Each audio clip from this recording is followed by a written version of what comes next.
Pinasasampahan ng reklamong hazing ng PNP-CIDG ang dating Ateneo head coach na si Tab Baldwin at 10 iba pa.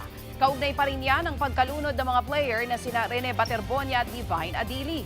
May Express report si Mobile Journal Jazz Paredes. May elemento ng hazing. Ganyan ang lumalabas sa investigasyon ng PNP-CIDG sa nangyaring team building ng Ateneo Blue Eagles sa Dipakulaw, Aurora, kung saan nalunod sina Rene Baterbonia at Divine Adili. Una, may physical at psychological suffering umano sa mga baguhang miyembro, tulad ni Baterbonia na incoming freshman sana sa Ateneo.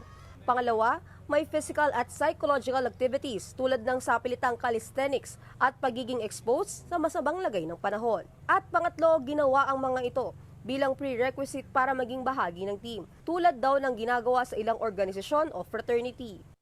Ang Anti-Hazing Act of 2018 ay revised na po yan sa dating batas. Ang dati pong iniisip natin, ang hazing ay initiations lamang. Ngunit dito, ang team building at training ay nag-crossover papunta sa hazing. Ayon pa nga kay Interior Secretary John Vic Remulla, hindi basketball-related ang mga aktibidad sa nangyaring team building. We have over 620 pages of testimony, all which corroborate to the fact that they were subjected to extreme weather and extreme conditions which resulted in death. Dagdag pa ni Remulla, nagpatibay rin sa irerekomendang reklamo ay ang inconsistent na testimonya ng nagbitiw na coach na si Tab Baldwin.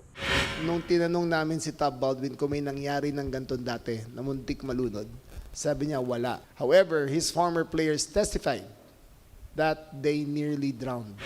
Sa salaysay raw ng isang dating player na si Norman Aaron Black, muntikan ng malunod ang mga kapwa niya manlalaro na sina G-Boy Babylonia at Ike Chibueze noong 2016 dahil sa panic. Sinagip lamang daw ito ng isa sa mga coach. Pinigyang diin pa ni Remulla na may 5 miyembrong nagsabing hindi sila marunong lumangoy nang mangyari ang team building. So, alam niyo na hindi lumangoy, alam niyo na hindi marunong lumangoy, pero tinuruan niyo pa rin paano mag-handle ng rip current. So, nakita namin na alam talaga niya. He was of full knowledge that this could possibly happen. Lumalabas din sa investigasyon na ang team building ay requirement para maging miyembro ng Ateneo basketball team. Nagkaroon din daw ng team building para mabuo ang 17 isasali sa final roster para sa University Athletic Association of the Philippines o UAAP. Ibig sabihin, mula sa 20 atletang kasama sa team building, 3 raw ang hindi mapipili. Kaya ngayon, inirekomenda ng PNP-CIDG na ireklamo sa paglabag sa Anti-Hazing Act si Baldwin at 10 iba pa na may koneksyon sa insidente.